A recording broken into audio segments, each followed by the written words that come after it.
অবশেষে ৯ বছর, দীর্ঘ বছর অপেক্ষা, ভয়, বন্ধুত্ব, ত্যাগ আর স্মৃতির পর স্ট্রেঞ্জার থিংস সত্যিই কি শেষ হয়ে গেল, নাকি এই বিদায়টাই ছিল সবচেয়ে বড় এক মায়া? আজ আমরা ব্যাখ্যা করব স্ট্রেঞ্জার থিংস সিজন 5 এর শেষ এপিসোড, আর সেই প্রশ্নের উত্তর খুঁজব।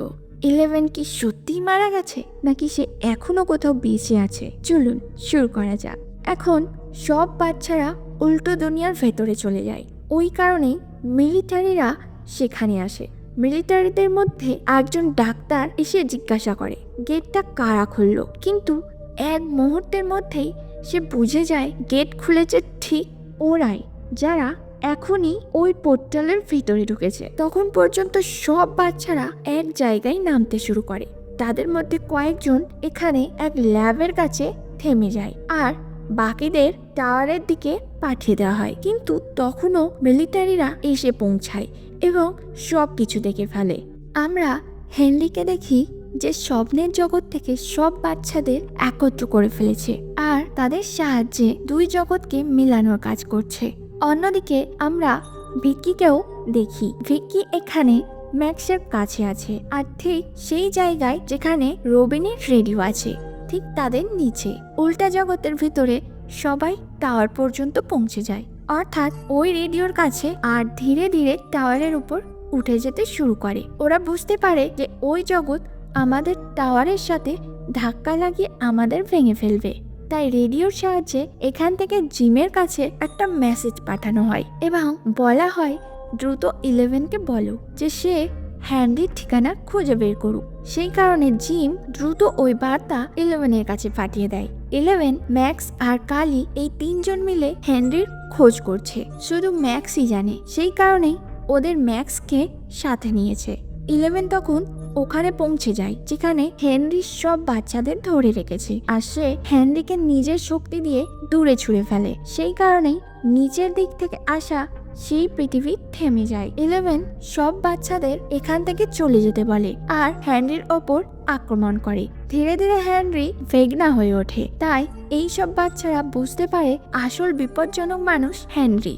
তখন ম্যাক্স সব বাচ্চাদের বলে এখান থেকে ওই গুহার দিকে যাও যেখানে আমি লুকিয়েছিলাম। তখন হোলি এই সব বাচ্চাদের সেই দিকে নিয়ে যায়। বাকি বাচ্চারা উল্টো জগতের টাওয়ারের উপরে উঠে গেছে, কিন্তু একটা জগৎ নিচে নামছিল। এখন সেটা একদম তাদের মাথার উপরে এসে ঠেকেছে। এই কারণেই সবাই ওই জগতের ভেতরে চলে যায়। ওই জগৎটাই যেখানে ভেগনার মগজ আছে। ততক্ষণে কথা বলতে বলতে সব ছেলেমেয়েরা এমন এক জায়গায় চলে আসে যেখানে সেই ভেগনার মানসিক অবস্থা থাকে। ওরা বুঝতে পারে যে সব ছেলেমেয়েরা এখানেই আছে আর আমাদের ওদের উদ্ধার করতে হবে।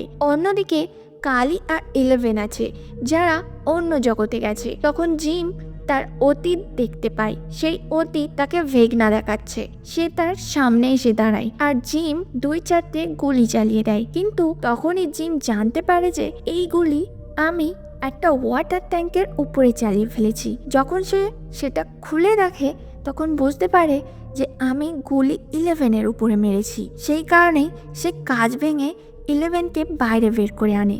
কিন্তু তখন সে বুঝতে পারে এটা ছিল আমার ভুল ধারণা, যা ভেগনা আমাকে দেখিয়েছিল। কিন্তু সে 11কে জাগিয়ে তুলেছে। সেই কারণেই 11 ওই বাচ্চাদের সঙ্গে ছিল। 3জন হঠাৎ গায়েব হয়ে যায় কারণ তারা সবাই জেগে ওঠে। তখন হোলি ওই সব বাচ্চাদের দেখভাল করে এবং সবাইকে বলে যে আমাদের গুহার দিকে এগিয়ে যেতে হবে, কারণ হেনরি সেখানে আসতে পারবে না। এরপর সবাই এগিয়ে যেতে শুরু করে, কিন্তু ডেরেক পিছিয়ে পড়ে। হোলি তার সাহায্য করে, তাকে গুহার ভেতরে নিয়ে যায়। তখনই হেনরি সেখানে আসে।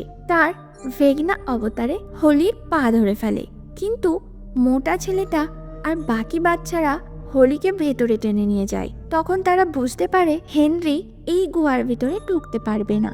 এখন 11 উল্টো দিকের ভিতরে জেগে উঠেছে। সে এখানে জিমকে বলে তুমি এটা কি করলে? আগুন লেগে যায় আর কিছু মিলিটারি এখান থেকে ওই রেডিওর দিকে চলে যায় যেখানে ভিকি আর ম্যাক্স আছে, আর মিলিটারিরা দুজনকে ধরে ফেলে। দুজন পড়ে যায়। জিম 11কে তুলে নিয়ে পালিয়ে যায় আর কালি ওইখানেই পড়ে থাকে। তখনই মিলিটারি এসে কালীকে ধরে ফেলে। এই মধ্যে এক মিলিটারি কালীকে গুলি করে, কালী সেখানেই মারা যায়। এই খবর জিম আর 11 শুনে খুব কষ্ট পায়। জিম ও 11 উপরে উঠে যায়। উপরে ভেগনার মাইন্ড আছে, যেখানে ওপরে দুনিয়ায় চলে যায়। হেনরি তখন পাথরের সামনে দাঁড়িয়ে আছে। সে এই গুহার ভেতরে যেতে পারে না, কারণ গুহার ভেতরে পা রাখলেই তার অতীত চোখের সামনে চলে আসে। তবুও সে সাহস করে গুহার ভেতরে ঢুকে পড়ে। হোলি বুঝতে পারে হেনরি এখানে এসেছে, এই জন্যই সে সব বাচ্চাদের বলে পালানোর জন্য। সে সব বাচ্চাদের নিয়ে সুড়ঙ্গের দিকে চলে যায়, কিন্তু হেনরি এত সহজে তাদের পিছু ছাড়ছে না। হোলি তখন সবার কাছে বলে গুহার ভেতরে যা কিছু দেখবে ওগুলোকে উপেক্ষা করে শুধু এগিয়ে চলতে হবে। বাচ্চারা সামনে এগিয়ে চলে, কিন্তু একই সুড়ঙ্গের ভিতর হেনরিও চলে আসে এবং সে এখানে হোলির ওপর আক্রমণ করে। এই সুড়ঙ্গের সঙ্গে হেনরির অতীত জড়িয়ে ছিল। তখন সে ছোট ছিল। তখন এই গুহার ভিতরে নিজের জীবন বাঁচাতে একজন আহত মানুষ এসেছিল, যার হাতে ছিল একটা সুটকেস।